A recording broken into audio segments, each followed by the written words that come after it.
네, 시작하도록 하겠습니다. 네, 안녕하세요. 김유미 노무사입니다. 반갑습니다. 네, 반갑습니다. 얼굴을 대략 보니까 이제 뵌 분들도 있고, 그리고 이제 뭐 인터넷 강의나 온라인 첨삭반으로 공부를 하셨다가 이제 새로운 새 마음가짐으로 공부를 한번 해보겠다. 이렇게 이제 온 분들도 있는 것 같습니다. 그래서 우리가 지금 이제 1기 시작을 하는 거거든요. 그래서 1기 때 우리가 뭐를 좀 집중적으로 염두해 둬야 되는지를 먼저 말씀드리고 이제 공부 시작하도록 하겠습니다. 우리 연기 때는 아무래도 이제 전체적인 어떤 흐름이라든지 주요한 개념, 의에 대해서만 이제 살짝 좀 공부를 했었어요. 그런데 이제 심화 내용이라든지 아니면은 이게 왜 그렇지? 라고 하는 그 시간은 많이 들여서 공부를 하지는 않았었습니다. 그래서 제가 일기 때는 여러분들이 물론 저랑 같이 공부하고 제가 최대한 여러분들이 어떻게 해야 되는지를 설명을 드리지만 이 부분을 꼭 신경을 써주시면 좋을 것 같습니다. 능동적으로 사고하면서 이해하고 암기를 해야 된다. 이렇게 말씀을 드립니다. 그러니까 여러분들이 이해하고 암기를 해야 된다는 거는 알고는 있어요. 그런데 이제 문제가 뭐냐면 그냥 이해만 한다든지 아니면 암기만 한다든지 이렇게 하면 나중에 이제 풍부한 답안을 쓸 수가 없게 되거든요. 그래서 이 부분을 이제 말씀드리는데 그럼 능동적으로 사고하면서 이해하고 암기하는 거 어떻게 하라는 것이냐. 우선 내용을 책에 나와 있는 내용이 사실 진리입니다. 그래서 책의 내용을 제가 최대한 이제 설명을 드리면 이해를 좀 해보시고 약간 의미 부여하는 게 중요해요. 그러니까 우리가 이제 공부하다 보면 너무 당연한 말을 왜 이렇게 정성스럽게 길게 하고 있나 이런 이제 생각이 드는데 중요하기 때문에 교수님들이 의미 부여를 하고 있다는 겁니다. 그래서 조금 더 이제 왜 중요한지 이렇게 이제 생각을 한번 해보시고 그리고 이제 다른 개념이랑 뭐가 차이가 나는지 좀 비교를 해보면서 공부하는 게 좋아요. 이게 이제 입체적인 이해라고 생각하시면 되겠습니다. 그냥 이렇다 그러니까 받아들인다 이게 아니라 이게 어떤 개념이라면 그 인접한 개념이랑 뭐가 다른지 이렇게 한번 생각을 해보는 게 필요하다는 거죠. 자, 그리고 여러분들이 그 상상을 좀 하셔야 되는데 이 상상이 기업의 어떤 경영자다. 나는 경영자고 인사부장이다. 또는 팀장이다. 이렇게 이제 좀 상상을 해보시면서 아, 이런 상황에서는 이렇게 이제 좀 접근하는 게 맞겠구나. 라고 좀 보시는 게 아주 좋습니다. 그래서 이렇게 이제 하시면 구성력이 높은 답안을 작성을 할 수 있게 될 거예요. 그래서 요거를 꼭 여러분들이 일기 때 유념하시면 좋을 것 같습니다. 자, 오늘 이제 바로 진도 나가기 전에 앞서서 간단하게 제가 이제 어떤 식으로 우리가 공부를 할 것이고 어떤 부분을 좀 보게 될 것인지를 설명을 먼저 드리고 지나가도록 하겠습니다. 자, 그래서 어디를 이제 보시냐면 강의 계획서 4페이지 보시면 지금 우리는 어딘지 이거를 제가 이제 알려드립니다. 자, 영순환 같은 경우에는 9월부터 12월까지 작년이죠, 그렇죠? 작년에 이렇게 이제 공부를 했었는데 그때는 개념 그리고 이제 지도 찾기 정도 이렇게 이제 공부를 한 것이고 지금은 바로 1월에서 3월 사이 그래서 개념이랑 지도 찾기 위해서 또 이제 뭐를 더 해 나가셔야 되냐면 내용의 디테일을 더 챙기셔야 돼요. 디테일한 부분을 더 이제 발굴하시고 챙기셔야 된다. 그리고 계속 좀 눈덩이처럼 키워드를 불리셔야 돼요. 지금은 사실 빈약합니다. 지금은 그냥 예를 들어서 모집이 뭐냐라고 했을 때 모집은 제 최악은 모집이다. 이게 이제 최악이고 모집이 뭐냐라고 하면 인력을 획득하는 것이다. 또는 유인하는 것이다. 여기까지는 괜찮아요. 그런데 이제 약간 더 디테일하게 눈덩이처럼 불린다고 하는 건 뭐냐면 정량적으로, 정성적으로 라고 하는 것까지 더 우리가 이제 이렇게 붙여보는 게 필요하다. 근데 무작정 외우는 건 아니고요. 여러 번 이제 이해를 하시고 반복을 하시면 된다. 이렇게 말씀을 드립니다. 그리고 자, 여러분들이 뭐 흑백 요리사를 보시는지 안 보시는지 모르겠는데 거기서 이제 뭐라고 얘기를 해요? 좋은 요리가 나오려면 재료가 좋아야 되거든요. 그래서 좋은 답안이 나오려면 여러분들이 최대한 원천 재료를 많이 공부하셔야 여기에서 좋은 답안이 나오는 겁니다. 그래서 여러분들이 이제 저한테 많이 말씀하시는 게 저는 극강의 효율을 추구하는 사람이어서 정말 딱 효율적으로만 공부하고 싶다라고 하는데 2차 시험은 그렇진 않아요. 1차는 효율적으로 해야 되는 게 맞지만 2차 같은 경우에는 조금 더 넘치게 그리고 좋은 원천 재료를 많이 가지고 계셔야 좋은 답안이 될 수 있을 겁니다. 그래서 이렇게 이제 말씀을 드리면서 제가 연기랑 좀 다른 부분을 말씀드릴게요.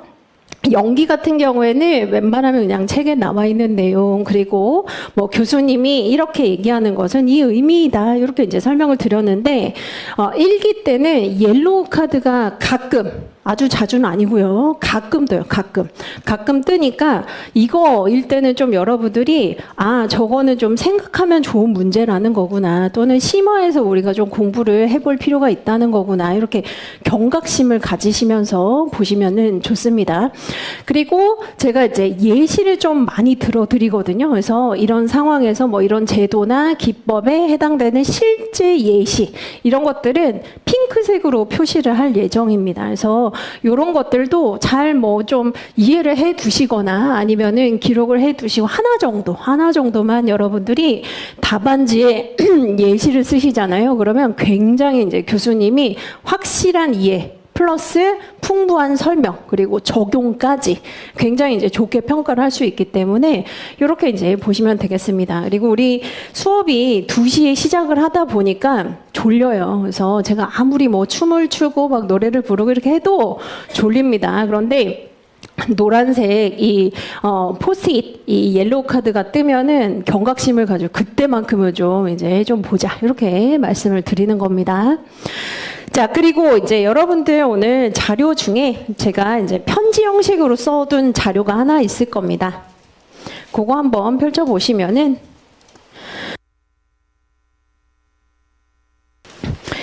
뭐 이제 제가 매 순환별로 이제 편지를 써드리는데 러브레터는 아니고요. 당연히 이제 여러분들이 해야 될 거, 우리의 목표 이것을 명확하게 이제 알려드립니다. 특히 그 중에서 그림으로 되어 있는 그 내용이 있을 거예요. 이거 이제 설명 좀 드릴게요. 이게 피카소의 연작 판화라고 하는 겁니다. 그래서 피카소는 간결한 그림으로 본인이 뭘 표현하려고 했는지를 이제 수년 동안 정말 이제 수련을 많이 한 거죠. 근데 여러분들도 사실 마찬가지거든요. 지금 이제 보시면 1번, 2번 카드 같은 경우에는 연기 때 한 거예요. 아, 소 같다. 그리고 소가 대략 이렇게 생긴 것 같다. 약간 거칠게 이해를 한 거죠. 그런데 1기 때는 3번, 4번, 5번, 6번 요거를 이제 여러분들이 하셔야 됩니다. 그래서 좀 더 디테일하게 그리고 핵심 특징을 뽑아내는 겁니다. 핵심 특징을 조금 더 이제 키워드로 뽑아내는 거죠. 자, 그 다음에 이제 그 다음은 뭐냐? 이 중에서 엄선하는 과정이에요. 이게 2기, 3기 때는 시간이 제약적이기 때문에 엄선해서 커뮤니케이션을 해 주셔야 됩니다. 그래서 7줄 쓰는 게 중요한 게 아니라 4줄을 써도 아주 알차게 커뮤니케이션 하는 거. 근데 그거는 1기 때 3번, 4번, 5번, 6번이 되어 있어야 나중에 엄선해서 커뮤니케이션을 효율적으로 하는 것이죠. 그래서 우선 여러분들이 이제 1기 때는 나는 피카소의 연작 판화 중에서도 나중에는 정말 선 몇 개 가지고도 이거 황소 이렇게 이제 알 수 있게 여러분들이 지금은 면밀하게 조금 더 이제 거친 부분에서 약간 더 이제 정교하게 그렇게 공부를 해야 된다라고 보시면 되고 책을 제가 최대한 좀 상세하게 설명을 드릴 거예요. 중요한 부분 엄청 상세하게 설명을 드릴 겁니다. 그래서 그 부분은 여러분들이 복습을 확실하게 좀 하시고 그리고 제가 약간 넘어가는 부분도 있긴 있어요. 이런 것까지 내가 설명을 하는 게 맞을까? 막 이런 이제 좀 고민이 되는 부분이 있기도 합니다. 근데 약간 중요도가 떨어지기도 하지만 이거는 혼자 읽어도 분명히 이해가 될 거라고 생각하는 부분이 있기 때문에 그거 이제 넘어가지만 여러분들이 복습을 하시면서 이거 그래도 모르겠다. 나는 모르겠다. 라고 하는 부분은 나쁘게 생각하지 마시고 얼마든지 질문을 하세요. 저한테 카톡이든 저는 이거, 그 강사님이 넘어가셔가지고 그냥 복습하면서 한번 읽어봤는데 약간 다르게 이해가 되는 듯 아니면은 잘 모르겠습니다. 라고 하면 제가 명확하게 답변을 드릴 테니까 확실히 해결하는 겁니다. 우리 일기 때 해결을 한다. 여기서 이해가 안 되는 건 없게 한다. 이렇게 이제 보시면 되겠습니다. 그래서 요거를 이제 말씀드린 것이고 결국은 이제 나중에 선 몇 개로 황소를 표현을 하기 위함이다.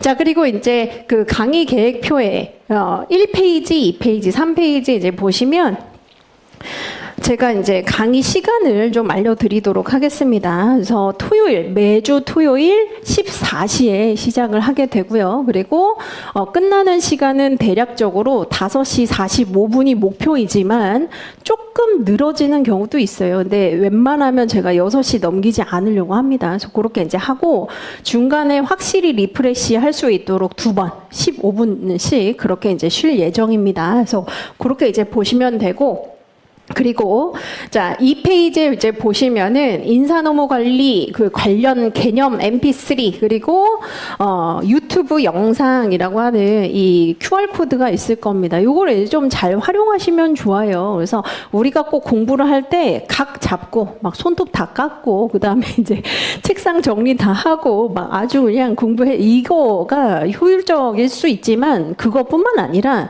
자투리 시간을 많이 활용해야 돼요. 자투리 시간을 잘 활용해야 그게 이제 여러분들 기억에 많이 남습니다. 그래서 여기 이제 보시는 개념 유튜브 그리고 이제 개념 MP3 요거 이제 최대한 다운 받으셔가지고 많이 들으세요. 그래서 제가 합격자들 많이 만나보니까 이거 이제 많이 활용을 했더라고요. 그래서 시험 그 보면서도 제 목소리가 이제 막 들리면서 신나게 이제 답안지를 좀 쓸 수 있을 정도로 개념을 좀 많이 들으시면은 확실히 이제 답안이 첫인상, 초도효과의 그 이점을 누릴 수가 있습니다.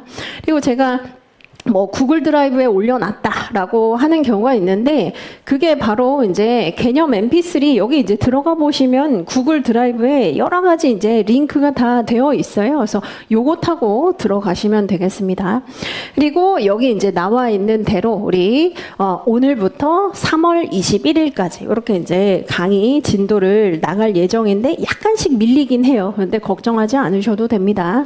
그리고 우리가 이제 설 연휴를 보니까 2월 14일은 구정이더라고요. 그래서 그때는 이제 한 주 휴강이 있을 예정입니다. 이렇게 이제 미리 말씀드리고 그리고 이제 1월 31일 그리고 3월 21일에는 우리 중간고사, 기말고사 한번 볼 예정이다. 이렇게 말씀드리면서 만일 중간고사, 기말고사가 없는 때에는 쪽지 시험 드려요. 쪽지 시험 드리는데 연기 때에는 우리가 좀 약간 단순하게 그냥 개념 아니면 뭐 구성 요소 3가지 뭐 이렇게 이제 봤는데 이번 쪽지 시험은 그건 아니고 하나의 그 주제 에피소드별로 여러분들이 이제 구성을 좀 해보는 그런 쪽지 시험을 매 회차 그렇게 볼 예정입니다. 그래서 오늘은 첫째 시간이니까 쪽지 시험 없고 다음 시간부터 이제 쪽지 시험을 볼 예정이다. 근데 오늘 이제 공부해 보면 느낌이 와요. 아, 이런 것들 좀 물어보겠구나.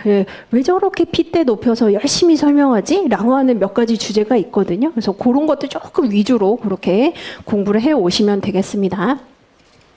자, 그리고 이제 우리 그 교재는 인사노무관리 전략 노트 요거 12판 요걸로 이제 공부를 할 예정이고 만일 11판 가지고 계신 분들 같은 경우에는 추록 제가 다 올려두었습니다. 그래서 추록은 아까 개념 MP3 그 사이트 들어가 보시면은 8번에 제가 추록 다 업로드를 해놨고요. 그리고 이제 인사노무관리 필기노트라고 하는 책이 있긴 있어요. 근데 이제 이거는 필수로 사셔야 되는 건 아닙니다. 저는 웬만하면 이제 여러분들이 좀 경제적으로 너무 좀 부담된다 이렇게 생각할 수 있기 때문에 책을 좀 최소화하려고 해요. 그래서 요 필기 노트는 어떤 분만 이제 구매를 하시면 되냐면은 나는 수업 시간에 필기하는 걸 극도로 싫어한다. 그리고 필기를 하다 보니까 너무 시간을 많이 뺏기고 집중력이 분산된다. 라고 하는 경우에만 그때 이제 보시면 되고 여기 그 1층 데스크 옆에 있으니까 그거는 나중에 그냥 한번 보세요. 자, 대신에 이제 중요한 자료가 여기 스토리가 있는 두 문자 자료라고 하는 거, 요거를 이제 제가 일기 때 다 나눠 드립니다.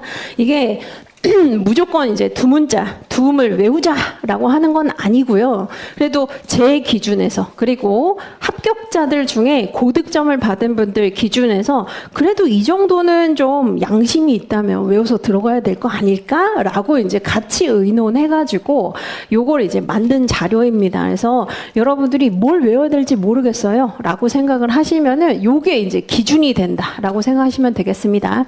그리고 제가 수업 시간에 이제 공부하는 팁도 다 드리는데 이해도 하지만 이거는 확실히 그냥 내가 미리미리 그냥 두음 따가지고 공부를 해두는 게 좋겠다라고 하는 경우에는 포스트잇 플래그 있잖아요. 되게 얇은 걸 세로로 좀 붙이셔가지고 책에 이렇게 이제 딱 네, 그 두음을 미리 표기를 해 두시면은 계속 이제 익숙해지면서 여러분들이 이제 공부하는 데 도움이 될 겁니다. 그래서 요거는 그 자료로 이제 활용을 하시면 되고, 아니, 이 좋은 자료를 왜 연기 때 안 줘? 왜 일기 때 주느냐라고 하시는 분이 있는데, 연기 때 제가 이걸 드리잖아요. 아주 예전에 이제 드린 적이 있는데 공부를 안 하고 이것만 외우고 있는 거예요. 그래서 공부를 좀 해야죠. 그렇죠? 그래서 처음에는 조금 이해를 하고 그 다음에 이제 이렇게 공부하는 게 맞다라고 생각을 해서 일기 때 드리는 겁니다. 그래서 요거를 이제 잘 활용하시고, 그 다음에 마인드맵 같은 경우에는 동차생 같은 경우에는 이거 그리지 마세요. 그래서 막 직접 그려보겠다라고 하시는 분들이 있는데 동차생은 시간이 없습니다. 그래서 동차생은 그냥 요거 이제 보면서 오늘 여기 지나가고 있구만이라고 하는 거 이제 이해를 하시면 되는데, 유의 이상이다. 그리고 만일 나는 인사에서 좀 점수가 유독 낮았었다라고 하는 분들 같은 경우에는 요거 한번 그려보시면 좋아요. 그래서 요게 사실 그렇게 많지는 않거든요. 그래서 굉장히 많아 보이긴 하지만 우리 그 이슈 관리 빼고 딱 10장입니다. 딱 10장이에요. 그래서 10장 한번 직접 여러분들이 손으로 그렇게 이제 그려보시면은 요렇게 지금 구성이 되어 있다는 거구나, 이렇게 느낄 수 있을 겁니다. 그래서 동차는 안 해도 되지만 유의 이상은 좀 해보자, 이렇게 말씀을 드립니다. 그래서 요게 이제 우리 자료이고요. 자, 그 다음에 이제 오늘 첫 시간이기 때문에 아주 간략하게 오리엔테이션 하고 진도 나가도록 하겠습니다. 자, 2번 자료 우측 상단에 보시면 넘버링 되어 있죠. 2번 자료 이제 보시면 제가 이제 첫 번째 바로 합격 기준이 뭐냐라고 써 두었는데, 완벽한 사람을 뽑는 게 아닙니다. 우리 시험은 완벽한 사람 뽑는 게 아니라 가능성이 있는 사람을 뽑는 거예요. 그래서 요거 굉장히 중요합니다. 여러분들이 자꾸 공부하다 보면은 완벽주의 성향으로 흐르게 되어 있어요. 그래서 남들보다 더 잘 써야지, 실수하지 말아야지, 이렇게 생각하다 보면 완벽주의로 이제 흘러가게 되면서 본인이 이제 페이스가 말리는 경우가 되게 많습니다. 근데 완벽한 거 아니에요. 여러분들도 저도 완벽하지 않습니다. 그나마 실수를 덜 하는 사람을 합격을 시켜주는 거다, 이렇게 생각하시면은 좀 더 공부도 잘 되고 마인드셋도 이제 괜찮을 거라고 생각합니다. 그래서 가능성을 본다. 자, 그런데 이 가능성이라고 하는 게 뭐냐면, 여기 이제 동그라미 1번에 제가 써놨는데, 대학원식 탐구형 학습을 하지 마세요. 그래서 여러분들 중에 제가 논문을 찾아보았습니다. 또는 뭔가 이제 막 하버드 비즈니스 리뷰를 찾아보았습니다 라고 하시는 분들이 있는데, 사실 찾아볼 시간에 우리 책을 3번 보는 게 더 효율적일 수 있어요. 그래서 찾아보지는 마시고 수험에 최적화된 학습, 이것을 이제 하는 것을 추천을 드립니다. 제가 이제 그래도 이 수험판에 한 15년 이상 있었잖아요. 그러니까 보니까 논문 찾고 이렇게 하시는 분들보다는 누가 더 잘 붙냐면, 우선 넓고 얕게 최대한 많이 알아가는 분이 이제 합격 확률이 굉장히 높고, 물론 이 얕다라고 하는 부분에 있어서 몇 가지 주제, 이건 내가 봐도 좀 중요한데 라고 하는 것은 약간의 깊이, 뎁스를 조금 더 추구하시면 됩니다. 근데 막 지구의 핵을 뚫듯이 막 내가 아주 그 분야의 권위자가 된다, 이럴 필요는 없어요. 그래서 최대한 넓고 얕게, 그래서 어떤 주제가 나와도 어느 정도는 좀 얘기할 수 있을 정도, 이게 이제 1순위가 되어야 된다, 이렇게 생각하시면 되겠습니다. 그래서 우선 대학원식 탐구형 공부를 하지 말자. 이게 여러분들이 흔히 하는 실수이기 때문에 제가 말씀을 드리는 겁니다. 자, 그리고 이제 형광펜을 칠하자라고 되어 있는데 이거는 예쁘게 하려고 하는 게 아니라 목차의 위상을 이제 여러분들이 탁탁탁탁 제시를 해두시면 나중에 회독하기가 굉장히 쉬워져요. 그래서 회독을 아까 제가 뭐라고 말씀드렸어요?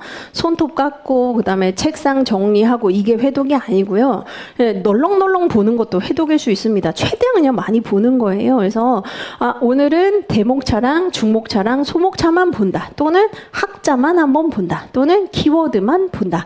이런 것도 회독이 될 수 있기 때문에 최대한 여러분들이 이제 연기 때는 제가 이제 대중소 이렇게 이제 하면 좋다라고 말씀드렸는데 일기 때는 이제 키워드를 디깅 하셔야 됩니다. 발굴해 내셔야 돼요. 그래서 나한테 잘 와닿는 게 있거든요. 나한테 잘 와닿는 거. 그거를 이제 잘 발굴을 좀 하시는 게 필요합니다. 그래서 키워드, 이게 키워드가 아니면 어떡해요? 라고 이제 물어보시는 분들이 있는데 계속 우리가 훈련하는 겁니다. 그게 아닐 수 있지만 계속 수업 듣다 보면 그리고 모의고사 보다 보면 이게 고쳐져요. 그래서 우선 자신감 있게 나는 이게 와닿는다라고 하는 핵심어를 잘 발굴을 해보세요. 그래서 우선 개념에서 이제 키워드 발굴해 보시고 모든 학자가 인사에서 중요하진 않아요. 그런데 조금 중요한 학자 몇 명은 있죠. 그래서 그 학자는 제가 알려드릴 테니까 그 학자 같은 경우에는 이제 표기를 해 두시고 그리고 연도는 이게 막 외우려고 하는 게 아니라 여러 번 보면 익숙해집니다. 그냥 대략적으로 1980년대인지 90년대인지 이렇게 이제 여러분들이 연구의 흐름을 이해하기 위해서 그렇게 이제 보시면 된다라고 보시면 되겠습니다. 자, 그리고 이제 질문 방법 알려드리면은 질문 방법입니다. 자, 우선 질문이 많은 분도 있고 이제 적은 분도 있어요. 그래서 질문이 많고 나는 굉장히 좀 양이 볼륨이 있다라고 하는 분들은 메일로 보내주시면 되고 그리고 3개 이하의 질문 굉장히 이제 짧은데 빨리 좀 뭔가 이 궁금증을 해결하고 싶다라고 하는 분은 카톡을 보내주시는 게 훨씬 더 스피디합니다. 그래서 그렇게 이제 하시되 제가 이제 그 작년에 약간 스토커도 있고 그랬어요. 그래서 누구인지를 꼭 밝혀주시기 바랍니다. 그래서 여러분들이 저는 뭐 주말반에 일기를 듣고 있는 뭐 누구인데 뭐 이렇게 이제 해주시면 저도 이제 사실 이게 나중에 답안지를 확인하면서 그때 그 질문을 하셨던 분인데 답안지에 지금 녹아 있구나 또는 이거 아직도 이해를 조금 부족하게 하셨구나 이렇게 알 수 있기 때문에 웬만하면은 누군지를 알려주세요. 그리고 전화는 이제 안 하시는 게 좋습니다. 그리고 이제 맨 마지막에 질문한 지 4일 이상이 됐는데 연락이 안 오는 경우가 있어요. 이런 경우에는 유독 폭주하는 때가 있습니다. 그래서 시험 보기 직전 또는 이제 뭔가 어려운 주제를 공부하면 그때 이제 폭주하더라고요. 그래서 그런 경우에는 그냥 다시 복사해 주셔가지고 알려주시면 된다. 이렇게 이제 말씀드리고 그 다음 페이지부터 이제 여러분들이 보면 와 이거 어마어마하다. 이거 책으로 줘야 되는 거 아닌가라고 하는 거의 이제 엄청 두꺼운 지금 자료를 드렸잖아요. 그래서 선배가 들려주는 인사노무관리론 학습 노하우라고 되어 있는데 이게 제가 매해 그나마 이제 5명 정도만 추린 거예요. 5명 정도 최대한 상세하게 내가 이렇게 시행착오했었고 이거는 하지 말고 이렇게 했었으면 참 좋았을 것 같다라고 하는 분들 위주로 제가 추린 것이고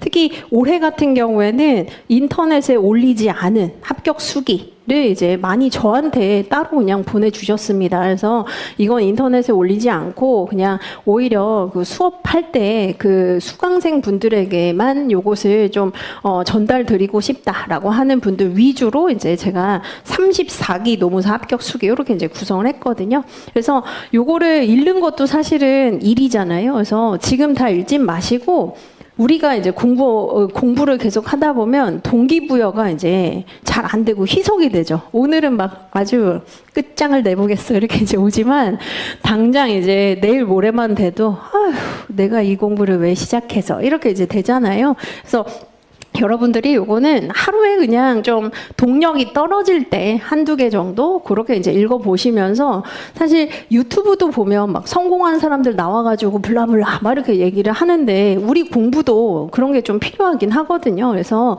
여러분들이 그냥 동력 삼아서 아, 나도 저렇게 좀 해봐야 되겠다. 저렇게 해서 꼭 좋은 성적 한번 거둬보고 싶다라고 할 때 보시면 되는데 자, 제가 이제 뭐라고 써놨냐면 공부법을 공부하지는 말자라고 써두었습니다. 그래서 처음에는 공부 방법이 궁금할 수 있어요. 근데 공부 방법을 공부를 너무 심하게 하지는 마세요. 그냥 이제 내용을 이제 공부를 해야죠. 그렇죠? 그래서 연기 때는 공부 방법을 공부하는 건 괜찮지만 일기 때는 막 이거를 또 디깅해가지고 이 사람의 어떤 특성 그리고 이 어떤 비교 이렇게 이제 하지 마시고 우선은 책을 펴고 공부하는 게 이제 가장 중요합니다. 그래서 요거를 이제 꼭 말씀드리니까 요거는 이제 가지고 다니시면서 동력 유지 차원에서 보시면 좋다 이렇게 말씀을 드립니다. 자, 그리고 연기랑 마찬가지로 제가 오픈 카톡방을 운영 중입니다. 그래서 오늘 제가 새벽에 열어놨어요. 그래서 여러분들이 그 오픈 카톡방 들어오시는 방법 아시죠? 그래서 요 말풍선 여러 가지 뜬 거 요거 누르시고 김유미 노무사 클릭하시거나 아니면 인사노무관리 1기 주말반으로 검색을 하셔야 됩니다. 그래서 이렇게 이제 들어오시면 지금 제가 이제 지금은 내 인생을 위해서 투자해야 될 시간이라고 하는 요 그림으로 해 두었습니다. 그래서 오셔가지고 거기 뭐 하이 반가워요 뭐 이런 거 하지 마시고 그냥 딱 우리는 목적 지향적으로 정말 그 백지 복습한 거 그리고 쪽지 시험 보게 되는 그 주에는 쪽지 시험 보고 보강한 거 요것만 그냥 계속 올리는 겁니다. 말하지 마세요. 그래서 제가 이제 말하는 거는 좀 너무 사람들이 많기 때문에 불안합니다. 공부를 몇 시간 해야 되나요? 이런 거 이제 물어보지 마시고 그냥 딱 백지 복습 그리고 정말 쪽지 시험 요거 그냥 남들 할 때 한꺼번에 해야 돼요. 그래야 이제 우리가 거친 파도를 같이 넘어갈 수 있기 때문에 남들 할 때 그리고 이 1주차, 2주차, 3주차 넘어갈 때 같이 하자라고 하는 요런 취지로 제가 이제 말씀을 드리는 겁니다. 그리고 자, 이제는 웬만하면 여러분들이 무지노트에 하시는 분도 있는데, 이제는 구성력을 좀 고민하면서 연습을 하셔야 되기 때문에, 요런 양식 있잖아요. 그죠? 요 양식에다가 웬만하면 연습을 하세요. 그래서 목차를 잡아보시고, 그리고 이제 키워드 써보고, 요런 식으로 하셔야 되는데, 무지노트에 그냥 막 약간 그냥 뭐 좀 지저분하게 이렇게 이제 쓰는 것보다는 지금은 이제 여러분들이 한 판에 어떤 내용이 있어야 돼요. 스토리가 있어야 된다. 그래서 예를 들면 오늘 공부한 주제 중에 가장 이제 중요한 거 과학적 관리론 그리고 인간관계론 요거 이제 공부를 할 거거든요. 그러면 여러분들이 무조건 25점짜리다라고 좀 가정을 해보세요. 25점짜리를 나는 하나의 스토리텔링으로 공부를 한다. 그래서 로마자 1번에 우선 과학적 관리론 이렇게 써보시고 우선 뭐 개요가 있나 또는 뭐 형성 배경이 있나 이런 것들 이렇게 써보시면서 뭐가 있었지? 라고 한번 키워드를 한두 개 정도 이렇게 써보시고 그 다음에 주요한 내용에는 뭐가 있었나 또 이제 한번 생각해 보시고 써보시고 그 다음에 3번에 공원 은 뭐가 있고 그리고 뭐 4번에 한계는 뭐가 있나 그리고 여기에 약간 내가 차별화할 수 있는 게 있나 이렇게 해보는 게 이제 제대로 된 그 백지 복습인데 여러분들이 그냥 연습장에 뭐 알 수도 없게 그렇게 이제 쓰기보다는 요런 식으로 최대한 연습을 많이 해보셔야 돼요. 그래서 이런 식으로 하셔가지고 백지 복습 이렇게 올리시면 되겠습니다. 그래서 오픈 카톡방에 들어오셔가지고 모든 걸 다 쓰지는 마시고 해당 그 주에 통상 한 4가지 정도? 4가지, 5가지 주제 이하입니다. 요렇게 이제 여러분들이 좀 공부하시면서, 나 한번 목차 잡아보고, 키워드 몇 개 더 써보고, 물론 키워드는 많으면 많을수록 더 좋긴 해요. 그래서 키워드 이제 좀 써보시고, 혹시 차별화할 수 있는 게 있나? 요렇게 이제 고민을 해보면서 공부하는 거. 요게 이제 1기 때 백지복습 하면서 이제 하시는 과제다. 이렇게 말씀을 드립니다. 자, 이게 이제 오리엔테이션 다입니다. 그래서 우리가 지금 연기는 아니기 때문에 바로 우리 수업 시작을 하도록 합시다. 자, 그래서 바로 어디 이제 펼쳐보시냐면 12페이지 1편의 1장 한번 펼쳐봅시다. 1편의 1장. 자, 우선 1편 같은 경우에는 인적자원관리의 개념과 접근법이라고 이제 되어 있고, 개괄적인 내용을 이제 우리가 넓게 공부를 하는 겁니다. 개괄, 요 부분에 대해서 이제 공부를 하는데, 외우실 필요는 없어요. 그래서 우선 1장에서는 경영학은 경제학과 비교해 봤을 때 뭐가 다른가? 요거 이제 한번 살펴볼 거고, 그리고 경영학의 구성이 어떻게 되어 있는가? 요거 이제 살펴볼 겁니다. 그냥 한번 리마인드 해보세요. 자, 그 다음에 2장에서 인적자원 관리라고 하는 것은, 자, 경영학의 원래 4대 기능에는 뭐 마케팅도 있고 생산관리도 있고 회계재무도 있고, 그런데 뭐가 특별한가? 인적자원 관리 뭐가 그렇게 소 스페셜해서 우리가 여기서 이제 보아야 하는가? 이걸 이제 2장에서 공부하고, 3장에 이제 다양한 디멘전이라고 하는 것, 차원이라고 하는 것은 어떤 그 안경을 가지고 살펴보는가? 이게 이제 차원이거든요. 그래서 교수님들이 만일 나는 기능별로 한번 살펴볼래 라고 하는 경우도 있고, 나는 관리가 어떻게 되는지를 살펴볼래 라고 하는 경우도 있고, 나는 환경적으로 다 다르고 제도적으로 다르니까 그렇게 살펴볼래 라고 하는 교수님들도 있습니다. 그래서 다양한 그런 이제 입체적인 차원으로 우리가 접근을 해본다. 자, 그 다음에 4장은 히스토리입니다. 그래서 관리사와 이론사 이렇게 이제 공부를 해볼 것이고, 5장은 다양한 접근법이라고 해서 교수님들이 인사관리를 어떠한 초점을 두어서 뭐 생산 요소가 중요한지, 아니면 의사결정이 중요한지, 아니면 시스템적 관점으로 전체를 보는 게 중요하다고 하는 것인지, 이렇게 이제 살펴보는 그 편이 바로 1편이라고 이제 보시면 되겠습니다. 그래서 이제 우리가 하나씩 좀 디테일하게 살펴보도록 하죠. 자, 1장이 이제 바로 경영학이란이라고 나와 있는데, 자, 경영학은 우선 뭐랑 다르다는 거예요? 경제학이랑 다릅니다. 그래서 경제학은 자원의 제약 문제에서 발생하는 여러 가지들을 우리가 다루는 게 이제 경제학이라고 이제 볼 수 있겠죠. 자, 그런데 경영학은 뭐예요? 그 중에서도 기업이라고 하는 경제 주체에 초점을 맞추어서 기업이 어떤 재화나 서비스를 산출하느냐, 어떻게 이제 재 흐름이 이루어지느냐, 이런 것들을 보는 게 경영학이다라고 이제 보시면 되겠습니다. 자, 그런데 이게 이제 우리가 연기 때 공부를 했었던 부분이죠. 아주 간단하게 이제 설명을 드린 것인데, 여기 이제 노란색 제가 옐로우 카드를 좀 지금 전자칠판에 띄워 두었습니다. 자, 때로는 교수님들이 기업이라고 하는 것을 그냥 기업이다 또는 조직이다 이렇게 이제 표현하기도 하지만, 고잉 컨선이라고 하는 계속 기업이라고 이제 표현하기도 합니다. 그래서 요거는 뭐를 좀 우선 써 두시면 좋으냐면, 요거 쓰시는 게 필요한 게 아니라 요 밑에 파란색, 제가 이제 설명을 좀 드릴게요. 자, 원래 기업이라고 하는 게 뭐 투자 원금을 회수한 다음에 청산하는 그런 목적으로 일시적으로 보는 관점도 있지만은, 고잉 컨선이라고 하는 계속 기업은 그런 단순한 관점이 아니라 계속적으로 사업을 영위하면서 벌어들인 성과를 다시 재투자하는 그 개념을 우리가 고잉 컨선이라고 얘기를 하고 있습니다. 그래서 지금 이제 보시는 경제학이랑 우리가 경영학의 차이를 공부를 했었잖아요. 그래서 경영학이라고 하는 것은 뭐를 지금 염두에 두고 연구를 하는 것이냐면, 그냥 기업의 재화나 서비스, 재 흐름 이런 것들을 연구한다라고 보기보다는 계속 기업을 전제로 해서, 계속 기업이 그럼 뭐라는 거예요? 재투자한다는 거잖아요. 그렇죠? 그래서 성과가 났으면 재투자한다라고 하는 것을 전제로 해서 기업의 경제활동 메커니즘 그리고 관리의 원리를 연구하는 학문이다. 이렇게 좀 더 심화를 해볼 수 있겠습니다. 그래서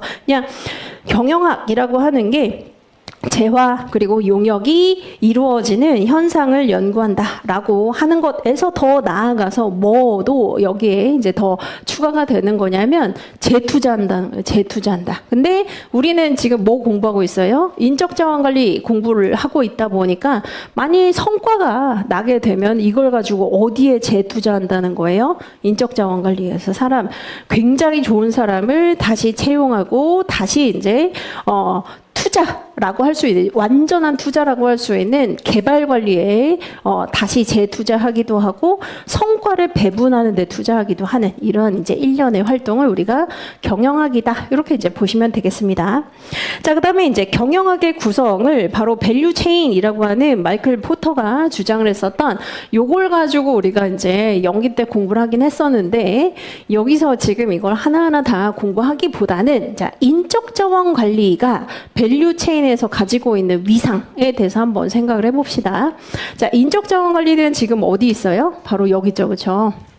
인적 자원 관리는 즉 주 활동은 아니지만 지원 활동에 지금 포지셔닝 되어 있습니다. 그래서 자, 부가가치를 직접적으로 창출하지는 않지만 이것을 백업 도와주는 지원 활동의 일환으로서 인적 자원 관리가 여기 남아 있는데, 이거 한번 생각을 좀 해보시면 뭐가 있냐면, 그럼 그냥 단순한 지원 활동 아니야 이렇게 이제 생각할 수 있다는 거예요. 근데 단순한 지원 활동이 아니기 때문에 우리가 이 장에서 인적 자원 관리의 중요성, 인적 자원 뭐가 중요하냐 이걸 이제 공부를 한다는 겁니다.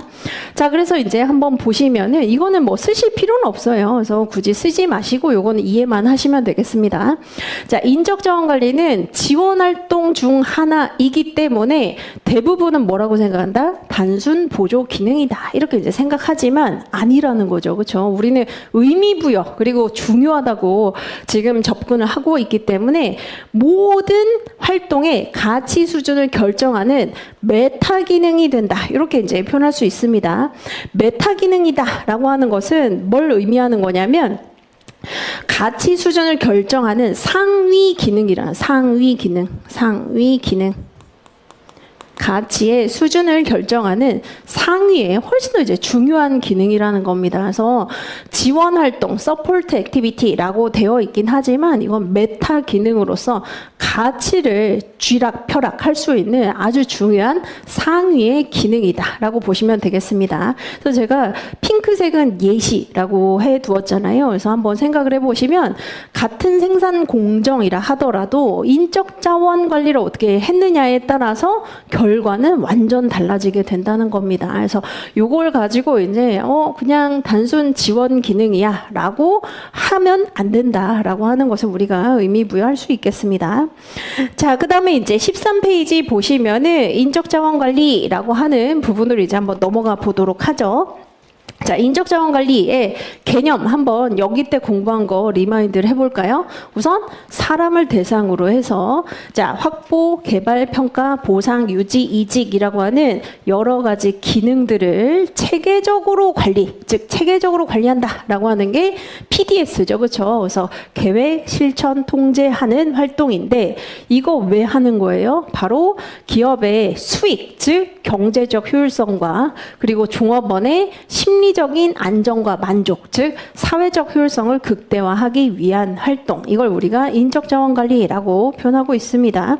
쓰실 필요가 없는 것이 바로 13페이지에 1번의 인적 자원 관리의 개념이라고 되어 있고, 첫 번째 문단을 지금 그냥 분설한 게 전자칠판에 나와 있는 내용이에요. 그렇죠? 그래서 사람을 대상으로 해서 기능을 체계적으로 관리하는데 그 목표는 바로 기업의 경제적 효율성 그리고 종업원의 사회적 효율성을 극대화하기 위함이다. 이렇게 이해하시면 되겠죠.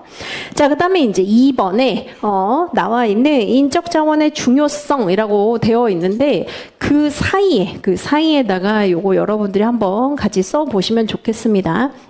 자, 기업의 경제적 효율성과 종업원의 사회적 효율성 극대화라고 하는 바로 이 파트에서 좀 더 우리가 심화를 해보면 기업은 우선 1차 과제가 뭐냐면은 생존이에요. 서바이벌. 우선 살아남아야 됩니다.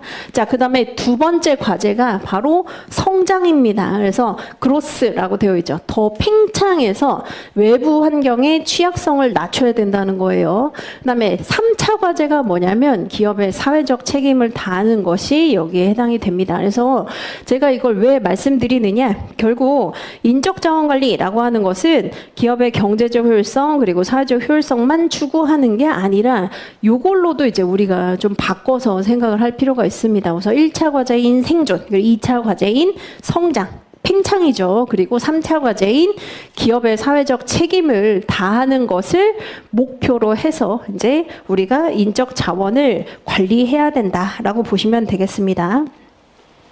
자, 그래서 이제 바로 2번에 나와 있는 인적 자원이 왜 중요한가?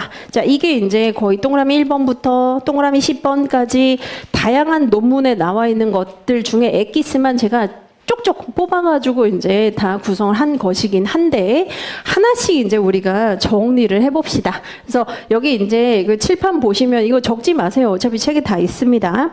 자, 동그라미 1번부터 동그라미 10번까지 바로 이제 그 핵심 키워드를 제가 나중에 다 정리하실 시간을 좀 드릴 건데, 자, 여기서 다양한 학자들이 다양한 방식으로 인적 자원이 왜 중요한지를 역설하고 있습니다. 그래서 여기 동그라미 1번부터 10번 중에서 가장 중요한 게 뭐냐? 우선 동그라미 2번이에요. 그래서 자원 기반 관점에서 접근하는 거. 그래서 양적으로도 우리 책에 가장 많은 그 분량을 할애하고 있는 게 동그라미 2번입니다. 그래서 요거는 이제 조금 있다가 본격적으로 한번 공부를 해볼 거고요.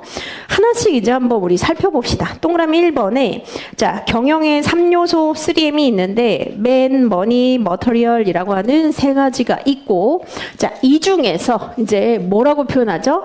인적 자원은 재무제표에는 표현이 안 된다는 겁니다. 재무제표에는 공시가 안 된다라고 보면 되는데, 한번 생각을 해봅시다. 이 얘기는 뭘 의미하는 거냐면 바로 지식이라든지 판단이라든지 협업한다는 것이라든지 이런 것들은 재무제표에 드러나진 않는다는 거예요. 그렇죠? 그냥 인적 자원은 재무제표에 없어 이게 아니라 지식, 판단, 협업하는 거 이런 것들은 재무제표 공시로는 우리가 단순하게 판단할 수 없는 것이다. 근데 지금 이제 판단할 수 없는 게 굉장히 큰 영향을 미치게 된다는 것이죠. 자, 그다음에 이제 14페이지에 보시면 제2반이가 얘기했었던 자원 기반 관점. 자, 이거는 우리가 본격적으로 이제 공부를 할 겁니다. 그래서 약간 이제 추후에 공부를 할 건데 한마디로 표현하면 뭐냐? 지속 가능한 경쟁 우위 창출을 위한 핵심 역량, 그게 네 가지 VRIN, 요게 핵심 구성 요소다. 그리고 이 네 가지를 가지고 있는 게 인적 자원이라고 표현하고 있는 것이죠. 자, 그다음에 이제 세 번째 의사결정 한번 넘어가 봅시다. 그래서 16페이지에 보시면 동그라미 3번에 자, 허버트 사이먼이라고 하는 학자는 의사결정의 대가잖아요. 그렇죠? 그래서 바로 의사결정의 질이 굉장히 중요하고 주체자는 바로 인적 자원이다라고 얘기를 하고 있습니다. 이게 뭘 의미하겠어요? 자, 아무리 같은 정보가 있어도 다른 판단을 하게 되면 성과가 완전 달라진다는 것인데 사람이 결국 판단의 주체가 된다는 거 이렇게 이제 이해를 해보시면 되죠. 이건 이해 충분합니다.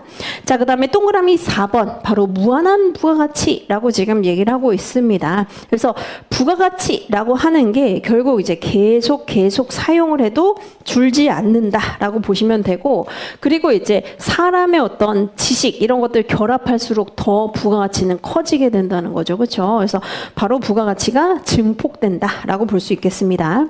자, 그다음에 이제 동그라미 5번 바로 생산성이 높은 지식 근로자라고 되어 있는데, 지식 근로자와 관련해서 지금 그림에 나와 있는 피터 드러커 이 학자가 지식 근로자에 대한 연구를 굉장히 많이 했어요. 그래서 특히 지금 그 동그라미 5번에 나와 있는 그 문단에서 8번째 줄, 7, 8번째 줄 보시면 인적 자원은 특수성을 가지고 있기 때문에 라고 얘기합니다. 능동적이고 존엄성이 있고 개발 가능성이 있으면서 소진성을 가지고 있다라고 얘기를 하고 있는데, 이게 뭘 의미하는 것이냐 한번 생각을 해보면 사람은 통제에서는 될 대상이 아니라는 겁니다. 그래서 통제의 대상이라기보다는 자율적으로 자율성을 보장해 주어야 오히려 성과가 나는 대상이라고 이제 보시면 되겠죠. 그래서 바로 지식 근로자의 이 특성이라고 하는 게 통제의 대상이라기보다는 신뢰나 자율성을 줘야 된다. 이렇게 우리가 이해를 할 수 있겠습니다. 자, 그다음에 이제 동그라미 6번 한번 보시면 지력을 보유하고 있다라고 얘기를 하고 있습니다. 세 번째 줄 마지막 부분에 지력이라고 되어 있죠. 지식과 정보력이라고 되어 있죠. 그래서 경쟁의 핵심이 물리력이 아니라 이제 뭐다? 지식과 정보력이라고 이제 보시면 되겠습니다. 자, 그다음에 이제 7번, 동그라미 7번 보시면 인적 자원은 무형 자산이다. intangible asset이라고 되어 있죠. 그래서 자, 무형 자산이 뭘 의미하는 거냐면 눈에 보이지 않는 자산이라는 의미이긴 한데 시간이 지날수록 계속 축적이 된다는 특성을 가지고 있어요. 그래서 눈에 보이진 않는데 시간이 지나면 지날수록 계속해서 축적된다는 특성을 가지고 있다는 겁니다. 그래서 이걸 이제 무형 자산으로 표현을 하고 있죠. 자, 그 다음에 이제 8번. 8번이 이제 3인 공조에서 인적 자원이 왜 중요한가? 이렇게 이제 설명하고 있는데 여러분들이 이걸 가장 어려워합니다. 다른 건 다 이해가 돼. 그런데 8번이 도대체 뭘 의미하는지 모르겠어. 라고 생각해서 질문하는 경우가 굉장히 많습니다. 자, 이거는 고전 경제학자들의 입장으로 지금 설명하고 있는 것이죠. 그래서 인적 자원의 가치는 마치 뭐랑 비슷하냐면 경제학에서 얘기를 하는 지대, 즉 렌트로 설명을 한다. 자, 지대, 즉 렌트라고 하는 것은 땅을 빌린 것에 대한 대가로 지불하는 것을 우리가 지대라고 표현하죠. 그래서 여기 이제 두 번째 줄, 세 번째 줄에서 얘기하는 게 비옥한 땅이 있고 그렇지 못한 땅이 있는데 비옥한 땅은 뭘로 지금 은유를 하는 거예요? 아주 탁월하게 경쟁력이 있는 인적 자원을 비옥한 땅으로 비유하고 있고, 자, 그렇지 못한 땅을 이제 저성과자로 비유를 하고 있는 겁니다. 자, 그렇다면 이제 뭘 얘기를 하는 것이냐? 세 번째 줄 보세요. 탁월하게 경쟁력이 있는 인적 자원, 즉 비옥한 땅을 확보한 기업은 뭐를 얻게 된다? 평균 이상의 초과 수익을 얻게 된다라고 표현을 한다는 겁니다. 그래서 여기에서 이제 얘기하고자 하는 것을 탁월하게 경쟁력이 있는 인적 자원을 확보하는 경우에는 평균 이상의 초과 수익을 얻게 된다. 그래서 이제 뭐가 중요하다는 겁니까? 기업 입장에서는 사실 계산을 안 할 수가 없는데 평균 이상의 초과 수익을 얻을 수 있는 핵심 우수 인재에 대한 관심이 높아지고 있다. 이렇게 표현하고 있는 게 이제 메타포라는 거예요. 은유. 이렇게 보시면 되겠습니다. 자, 그다음에 이제 동그라미 9번에 조직은 사람이다. 그리고 인사만사 이렇게 이제 되어 있긴 한데 자, 이것보다는 더 중요한 게 뭐냐? 바로 자, 쉽게 획득하기가 어렵다는 겁니다. 쉽게 획득하기가 어렵다. 그래서 이걸 우리가 뭐라고 표현하냐면 맨 마지막에서 두 번째 줄 보시면 조직 역량이라고 표현하고 있어요. 조직 역량이라고 표현하고 있습니다. 그래서 조직 역량은 뭐냐면은 사람 관리나 인적 자원 관리 시스템 이 중요하다는 겁니다. 그냥 사람이 있는 게 중요한 게 아니라 관리가 중요하다는 거예요. 그 사람을 어떻게 관리하느냐 이게 중요하다라고 이제 표현하고 있습니다. 자, 그다음에 동그라미 10번 한번 보시면은 네 번째 줄에 자, 지속적인 경쟁 우위를 위해서는 확실한 모방 장벽을 구축해야 된다라고 되어 있는데 따라하기 어려운 그 장벽을 구축하는 방법은 뭐냐? 바로 사람을 활용하는 방식이 어떤 기업이든 간에 다 다르기 때문에 바로 사람 관리가 중요하다라고 보시면 되겠습니다. 사람을 활용하는 방식이 중요하다라고 하는 게 확실한 모방 장벽 구축에 중요하다라고 보시면 되겠습니다. 자, 이렇게 이제 여러분들이 이제 공부를 한번 해봤는데 여기까지 이제 공부하면 현타 와요. 그렇죠? 그래서 뭐 하자는 것이냐, 우리 지금 뭐 하고 있는 것이냐 이런 이제 생각이 들긴 하는데 사람이 이런 이제 속성을 가지고 있기 때문에 특별한 관리가 필요하다. 이렇게 이제 보시면 되는데, 자, 이 중에서도 이제 가장 최고의 정점이 뭐냐? 다시 이제 동그라미 2번으로 돌아가 보세요. 이거는 우리 시험에 기출도 되었지만 또 기출이 될 수도 있고, 행정고시 시험에서도 자주 나오는 문제입니다. 그래서 요거 이제 한번 같이 하나하나 뜯어가지고 공부를 해 보도록 합시다. 자, 여기 이제 보시면 자원 기반 관점에서 제이 바니라고 하는 학자가 주장을 한다라고 첫 번째 줄에 되어 있죠. 자, 그래서 자원 기반 관점을 리소스 베이스드 뷰라고 되어 있는데 자원 기반 관점이 뭐냐? 기업의 성과는 기업이 보유하고 있는 자원의 집합에 해당이 된다라고 얘기를 하는 겁니다. 그래서 이걸 이제 이렇게 표현할 수 있겠죠. 자, 결국 기업의 성과라고 하는 거, 퍼포먼스라고 하는 것은 기업이 보유하고 있는 여러 가지 다양한 이질적인 자원들의 집합 집합의 그 결과가 이제 성과로 나타나게 된다라고 하는 게 자원 기반 관점이라고 보시면 되겠습니다. 그래서 이걸 더 이제 간단하게 표현하면 결국 자원들이 성과에 영향을 주게 된다는 거죠. 기업이 어떤 자원들을 보유하고 있는가가 성과에 영향을 준다라고 하는 관점이 자원 기반 관점이다. 자, 그래서 이제 우리가 요 내용에 대해서 하나하나 좀 볼 텐데 이거는 지금 적지 마시고요. 그냥 이해만 해 보세요. 그리고 이따가 제가 쉬는 시간 동안 여러분들이 뭐 사진을 찍든 아니면 쓸 수 있는 시간을 드릴 테니까 이건 이해를 해 보시면 좋습니다.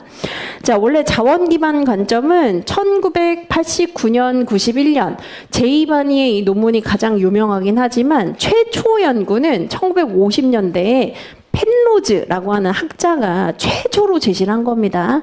자, 그래서 이 논문에서 뭐라고 얘기를 하느냐? 자, 기업은 다양한 이질적인 자원의 집합체 또는 결합체라고 얘기를 합니다. 기업은 굉장히 다양한 자원들로 구성이 되어 있다. 이질적인 자원들의 집합체, 결합체, 번들이라고 되어 있죠. 자, 근데 이 자원 중에 특히 뭐도 여기에 해당이 된다라고 얘기를 했었냐면 지식, 기술 이런 것들도 자원에 해당이 된다라고 1950년대에 최초로 연구를 했었다는 겁니다. 자, 그런데 이 연구가 쭉 진행되는 게 아니라 약간 소강 상태였었어요. 약간 이제 이 연구가 탄력받아서 계속 진행이 되어 온 게 아니라 갑자기 이제 1970년대 후반 80년대에 포지셔닝 학파가 등장하게 됩니다. 그래서 가장 대표적으로 이 포지셔닝 학파에 해당되는 학자가 마이클 포터예요. 그래서 포터는 포지셔닝, 한마디로 위치, 세팅을 잘해야 성과가 나는 것이지 자원이 중요한 게 아니야. 이렇게 이제 봤다는 거예요. 그래서 한번 요 핵심을 잘 파악을 해보시면 펜로즈는 자원이 중요해 라고 이제 주장을 했었는데 바로 포터는 자원이 중요한 게 아니라 지금 어디에 위치해 있는가. 그리고 산업을 분석을 해봤을 때 어떤 부분에 지금 세팅 자체가 되어 있는가 이게 중요하다라고 주장을 하게 된다는 겁니다. 그래서 그 이제 내용을 좀 알려드리면은 바로 마이클 유진 포터가 이렇게 이제 생기신 분이죠. 그래서 자, 이분은 뭐라고 주장하느냐? 자원 기반 관점과 다르게 자, 경쟁이 결국 수익을 결정하게 되는데 이 경쟁이 있느냐, 경쟁력이 있느냐 없느냐를 분석하기 위해서는 산업이 처해 있는 구조적 특성 5가지의 힘을 분석하면 된다라고 주장을 하게 됩니다. 자, 그래서 그 5가지가 뭐냐면 이거 외우실 필요는 없어요. 인사관리에서는 외우실 필요 없습니다. 자, 우선 자, 공급자의 협상력, 그리고 대신할 수 있는 제품이나 서비스의 그 협상력, 그리고 소비자, 그리고 구매자의 협상력, 그리고 신규 진입을 할 수 있는 잠재자의 협상력, 그리고 이제 기존 산업 내의 강도가 얼마나 강하냐에 따라서 어디에 지금 포지셔닝을 했는지가 중요하다라고 주장을 한다는 것이죠. 그래서 1959년에는 자원이 중요해라고 했었는데 그 이후에는 자원보다는 뭐가 중요하다? 어디에 위치해 있느냐, 세팅을 어디에 했느냐, 이게 더 중요하다라고 하는 이런 연구들이 더 많았다는 겁니다. 자, 그런데 이제 1984년에 보시면 워너펠트라고 하는 학자가 펜로즈의 이 입장을 조금 더 이제 첨언을 하면서 뭐라고 얘기하느냐? 자, 제품 서비스뿐만 아니라 자원을 통해서 독점적인 이익을 추구할 수 있다라고 하면서 자원의 중요성을 다시 한번 확인하고 더 첨언합니다. 그래서 제품이나 서비스가 중요한 게 아니라 자원을 통해서도 독점적인 수익을 낼 수 있다. 그래서 내부 자원이 훨씬 더 중요하다. 요 이제 화두를 다시 던집니다.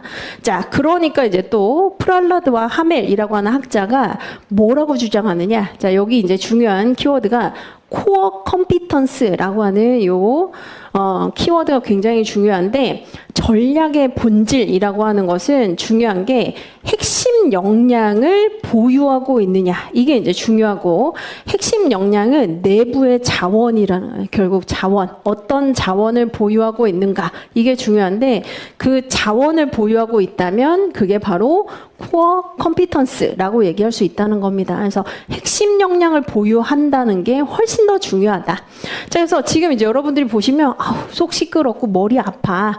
그러니까 이제 뭐예요? 확실한 명제로 자, 지금까지 알겠는데 내가 정리해 주마라고 해서 등장하게 된 학자가 바로 유타대 제이 반이라는 겁니다. 지금 이제 이런 논의가 있다 보니까 내가 깔끔하게 네 가지로 정리해 주마.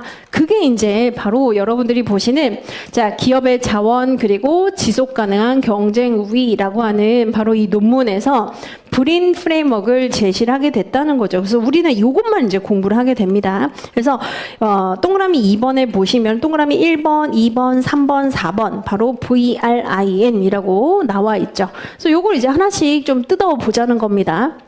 자, 간결한 명제 네 가지로 이제 제시하게 되는데 이걸 어떻게 여러분들이 이해하시면 좋으냐? 자, 처음부터 이해하시기보다는 역으로 이해하시면 더 좋습니다. 지속 가능한 경쟁 우위를 창출하기 위해서는 바로 네 가지라고 하는 VRIN을 가지고 있으면 좋은데 기본 가정과 전제가 이러하다. 이렇게 이제 표현하고 있습니다. 자, 그러면 다른 말로 한번 표현을 해봅시다. 더 이해하기 쉽게. 지속 가능한 경쟁 우위를 창출한다는 말은 뭐냐면 장기간 동안 계속 높은 실적을 유지한다는 걸 의미를 합니다. 그렇죠? 그래서 아주 오랜 시간 동안 높은 실적을 유지할 수 있는 힘, 이걸 위해서는 네 가지가 필요하다는 거예요. 그렇죠? 그래서 VRIN이라고 하는 네 가지가 필요하다. 이걸 아까 뭐라고요? 더 코어 컴피턴스라고 이제 표현할 수 있다는 겁니다. 핵심 역량 이렇게 이제 표현할 수가 있다.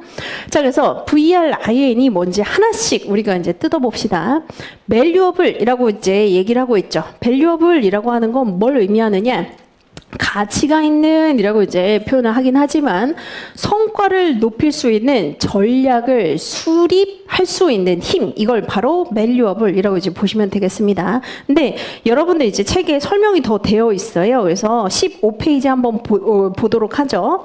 valuable은 뭐라고 지금 표현하고 있죠? 고객에게 가치가 있느냐? 즉 기업이 보유한 자원으로 기회를 잘 이용한다거나 위협을 없앨 수 있느냐, 중화시킬 수 있느냐, 이걸 이제 우리가 바로 valuable이라고 이제 표현합니다. 그래서 성과를 높일 수 있는 전략을 수립, 실행할 수 있는 힘, 능력, 이걸 바로 valuable이라고 이제 보시면 되겠습니다. 그래서 고객에게 실제적인 가치를 제공할 수 있는지 이렇게 이해하시면 되겠죠. 자, 그다음에 rare라고 하는 것은 희소하다, 드물다, 적다, 희귀하다라고 하는 뜻인데 특히 누구에게? 경쟁사에 비교를 해봤을 때. 그래서 다른 경쟁사가 쉽게 구입하거나 획득하기 어려워야 된다는 걸 바로 rare라고 표현하고 있습니다. 그래서 드물고 적고 희귀하고 귀중한 자원인데 다른 경쟁사가 이것을 보유하고 있으면 안 된다는 것이죠. 이게 rare라고 보시면 되겠습니다. 자, 그다음에 이제 세 번째 inimittable이라고 되어 있죠. 이게 이제 모방이 불가능한이라고 이제 볼 수 있는데 모방이 불가능한 이유에 대해서 좀 더 구체적으로 세 가지를 얘기를 하고 있습니다. 그래서 제이바니가 뭐라고 얘기하느냐? 자, 모방이 불가능한 이유는 세 가지가 있어. 우선 첫 번째, history dependent라고 되어 있죠. 그래서 독특한 역사적인 조건들이 있기 때문이야 라고 하는데 자, 독특한 역사적인 조건들이라고 하는 게 뭘 의미하는 거냐면 수십 년간 고객 신뢰가 구축이 되어 왔다거나 아니면 창업 초기부터 조직 문화가 구축이 되어 왔다거나 이런 것들, 역사적인 어떤 사건들이 있기 때문에 모방이 완벽하게 불가능하다. 완벽한 모방이 불가능하다라고 이해하시면 되겠습니다. 자, 그다음에 이제 두 번째, 코절이라고 하는 인과관계가 굉장히 모호해, 추상적이야라고 얘기를 합니다. 그래서 경쟁 우위와 자원 간의 인과관계가 그렇게 단순하지 않다는 겁니다. 그래서 이런 것들을 식별하고 추적하는 게 사실은 굉장히 어렵다. 이게 이제 여러분들 이해하기가 굉장히 어려운 부분인데 한번 생각을 해보세요. 성과가 잘 나는 기업이 있는데 그게 리더십 때문인지 아니면 인적 자원의 협업 때문인지 아니면은 원재료가 좋아서 그런 것인지 정말 딱 하나로 단순하게 우리가 추적하거나 식별하기 굉장히 어렵다는 겁니다. 그래서 여러 가지가 상호 결합이 돼서 성과가 나는 것이지 하나 때문에 성과가 나는 거 아니라는 거예요. 그래서 모방이 불가능하다라고 보시면 되겠습니다. 그래서 결국 자 하나로 인과관계를 명확하게 추적할 수가 없기 때문에라고 보시면 되죠. 자, 그다음에 이제 세 번째가 소셜 컴플렉시티라고 하는 사회적 복잡성이 있어서 그렇다라고 얘기를 합니다. 그래서 복제가 불가능한 기업 특유의 사회적 관계가 있다는 건데 이게 이제 내부 관리자 간의 상호 관계. 대표적으로 뭐가 있느냐? 팀워크 같은 게 있고요. 기업의 명성이라든지 밸류라든지 이런 복잡한 사회적인 현상이 있기 때문에 이것 때문에 이제 또 뭐가 불가능하다? 모방이 불가능하다라고 보시면 되겠습니다. 그래서 팀 구성원들끼리 어떤 팀워크라든지 신뢰라든지 그리고 암묵지 기반의 어떤 협업이라든지 이런 복잡한 사회적인 현상 때문에 완벽하게 똑같이 모방하는 게 불가능해라고 얘기를 한다는 것이죠. 자, 그다음에 이제 네 번째가 바로 non-substitutable이라고 하는 대체 불가능이라고 하는 요소로 얘기를 합니다. 그래서 이거는 대신할 수 있는 제품이나 서비스가 없다는 것을 의미하는 것이죠. 그렇죠? 그래서 다양한 기술, 제품에 의해서 쉽게 대신할 수가 없다라고 보시면 되겠습니다. 특히 이제 여러분들 한번 생각을 해보시면 어떤 그 제품이나 서비스에 대해서 팬덤이 생기잖아요. 팬덤이 생기면 대신할 수 있는 것을 찾기가 굉장히 어렵습니다. 마케팅 비용을 쏟아 부어도 그 팬덤을 대신하기 굉장히 어려워요. 그래서 이런 것들이 이제 대표적인 예라고 보시면 되겠죠. 그래서 이 네 가지 속성을 이제 뭐라고 얘기한다? 핵심 역량, the core competence라고 이제 표현을 할 수 있다는 거죠. 이 내용이 아까 사실 어디 나왔었느냐? 학자는 여러분들이 뭐 대립과 쿨이 뭐라고 했느냐? 프랄라드가 뭐라고 했느냐? 이거는 다 필요 없고요. 여러 학자들이 계속 연구를 축적해 왔는데 자, 그중에 핵심 역량, 자원을 보유하고 있어야 경쟁 우위가 있다라고 얘기를 했고 지금 그 핵심 역량이 무엇인지 내가 네 가지로 제시해 주마. 이게 이제 바로 제2반이가 핵심 역량 네 가지 VRIN이라고 명쾌하게 제시를 해 줬다는 겁니다.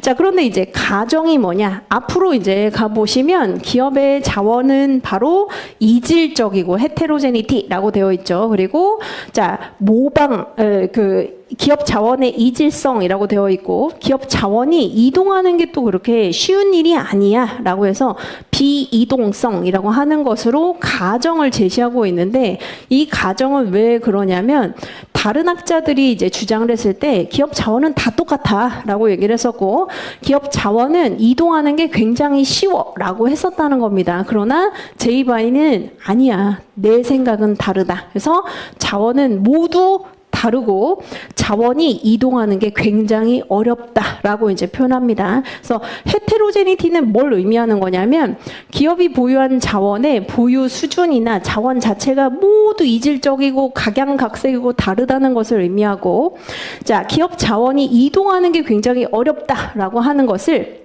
비탄력적인 공급의 특성을 갖는다라고 이제 표현합니다. 이게 이제 노동경제학 공부하시는 분들은 이해가 굉장히 쉽겠지만 그렇지 않으신 분들은 이렇게 이해하시는 게 쉬워요.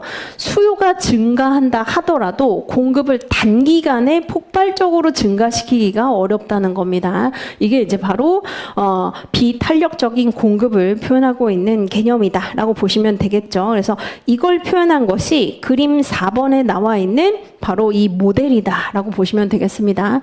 그러면 우리가 지금까지 본 여러 가지 내용들을 다 알아야 되느냐? 그렇진 않아요. 그렇진 않지만 여기서 하나 챙겨갈 건 뭐냐? 자, 포지셔닝 학파에 해당이 되는 지금 이제 회색 마이클 유진 포터가 주장을 했었던 포지셔닝 학파에 해당이 되는 그런 논의도 있긴 했었지만 많은 학자들이 결국 다 뭐라고 하는 거예요?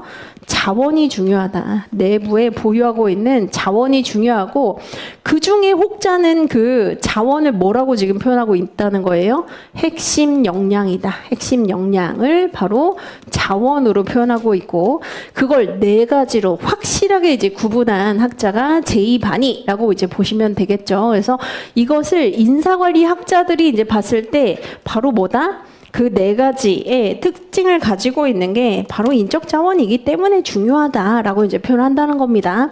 자, 그래서 이제 15페이지에 나와 있는 이 그림을 한번 해석을 해보도록 하죠.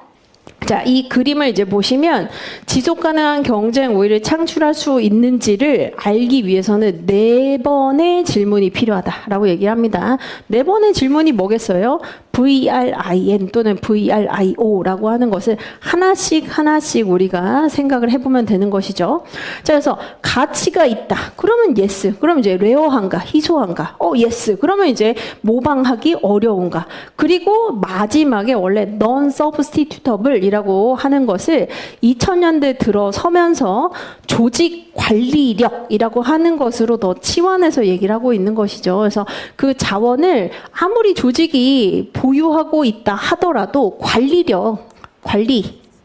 활용을 잘 하고 있는가 이것도 이제 중요하다라고 해서 5로 바꾸어서 지금 얘기를 하고 있습니다. 그래서 만일 4가지 모두 yes 그러면 이제 뭐예요? 지속 가능한 경쟁 우위 창출이 가능하다 이렇게 이제 볼 수 있죠. 그래서 높은 실적을 오래 유지하는 게 가능하다. 그런데 이제 만일 각각이 no라고 하게 되면 이제 뭐냐? 자, 만일 밸류업을 가치를 높이지 못한다면 경쟁 열위 그리고 자 만일 레어하지 못하다 희귀하지 못하다 그럼 경쟁 동위. 자, 그리고 모방하기 어려운가? 이것도 no라고 하면 모방이 쉽다는 거잖아요. 그래서 잠깐 동안의 한시적 경쟁 우위. 자, 그 다음에 이제 하나 더 추가해서 관리력이 있는가라고 물었는데 관리력이 없으면 미활용 경쟁 우위라고 해서 뛰어난 인재가 있어도 꺼내 쓰지 못한다는 겁니다. 의사결정을 못하고 활용을 못한다는 것이죠. 이렇게 이제 나와 있고 그러면 이게 뭘 의미하는지를 하나하나 더 설명을 드릴게요. 그래서 지금 우리 15페이지에는 VRIN 또는 VRIO라고 하는 걸 가지고 이제 그림으로 원문에서 표현한 걸 지금 얘기를 하고 있지만 이 내용이 어디에 다시 한번 나오냐면 확보관리에 다시 한번 나옵니다. 확보관리. 그래서 183페이지 한번 펼쳐보세요. 제가 이제 페이지를 다 써두었습니다. 확보관리에 이게 나온다. 183페이지죠. 183페이지 보시면 자 여기 이제 제2발의가 나와 있는데 인적 자원 계획 즉 확보 관리 파트에서 이게 왜 나와 있나요? VRIN 또는 VRIO를 가지고 있는 이런 인재를 확보해야 그래야 이제 뭐가 될 수 있다는 거예요. 기업도 지속 가능한 경쟁 우위를 창출할 수 있기 때문에 여기 이제 고득점 답안 포인트 이론으로 나와 있는 겁니다. 그래서 마찬가지죠. 아까 이제 그 그림을 지금 표로 그냥 펼쳐 둔 거예요. 그래서 valuable, rare, 그다음에 inimitable 그리고 관리력이라고 하는 것을 바로 조직에 의해서 지원되는지 이렇게 이제 나누고 있는 것이죠. 자, 그래서 value가 없다. 그러면 이제 경쟁 열위라고 되어 있는데 이게 뭐예요? 훨씬 더 경쟁자보다 열등한 위치에 있다는 게 경쟁 열위라고 보시면 되겠습니다. 자, 그다음에 가치는 있지만 희소하지 않아. 그래서 경쟁 기업들이 모두가 가지고 있다는 겁니다. 그러면 경쟁 동위라고 부르고 있고 비슷한 수준의 자원 역량을 보유하고 있기 때문에 시장에서 그냥 생존만 가능한 상태라고 이제 보시면 되겠습니다.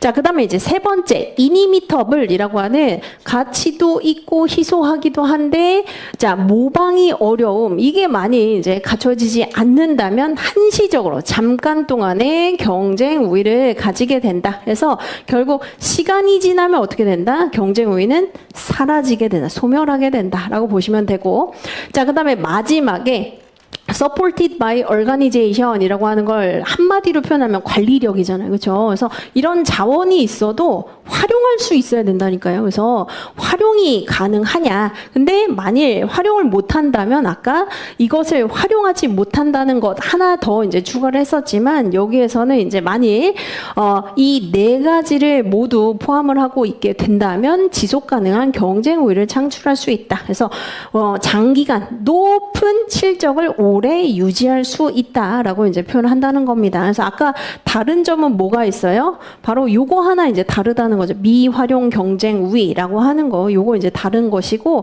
사실 나머지는 다 똑같다는 겁니다.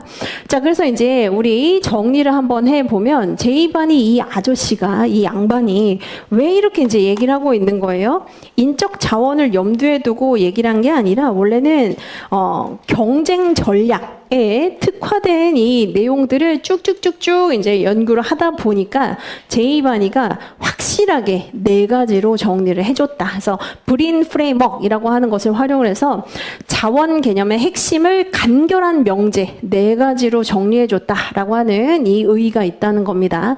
자, 그런데 여기에서 사실 더 나아가서 우리가 3편이 이제 전략이거든요. 그래서 3편에 전략을 공부를 하다 보면은 전략적 인적 자원 관리가 나오는데 전략적 인적 자원 관리를 주장한 학자가 라이트와 맥마한이라고 하는 학자입니다. 이 학자가 바로 이러한 VRIN이라고 하는 자원 기반 관점을 인적 자원 관리에 적용해서 이제 설명을 하게 되는 게 관통하는 논리다. 이렇게 이제 보시면 되겠습니다. 그래서 여러분들이 그러면 이거는 어디에 써먹으라는 것이냐. 우선 제이바니가 얘기를 했었던 그 모델 있잖아요. 그래서 우리 책에 나와 있는 모델 있죠. 14페이지 그림 4번. 요거는 여러분들이 직접 다 이제 좀 그리시면서 여기에서 valuable이란, 여기에서 inimittable이란, 그리고 이제 여기에서 non-substitutable이란 이라고 하는 것을 조금 표현을 해 주시면 좋고, 그리고 이제 여기 나와 있는 내용들은 그냥 이해용으로 좀 보시면서 나중에 이제 구력이 되시면, 조금 이제 많이 구력이 되시면 요건 사진을 좀 찍어 두셨다가 구력이 되시면 사진은 조금 이따가 찍으시고요. 구력이 되시면 설명을 할 때, 특히 이제 기업은 다양한 이질적인 자원들의 집합이다라고 하는 거. 이 자원들이 이제 아까 뭐 지식이 될 수도 있고요, 기술이 될 수도 있고요, 또는 핵심 역량이라고 하는 거. 요 역량 파트 이제 나오게 되면 프랄라드와 하멜이라고 하는 학자가 더 코어 컴피턴스라고 하는 것을 활용을 해서 핵심 역량의 중요성, 자원의 중요성을 역설했다. 이런 식으로 이제 내용에 조금 더 이제 느려서 녹여서 여러분들이 쓸 수 있을 것 같습니다. 그래서 이 부분은 이제 사진을 좀 찍어 두시고 우리는 이제 15분 쉬고 나머지 부분 한번 공부를 해 보도록 하겠습니다.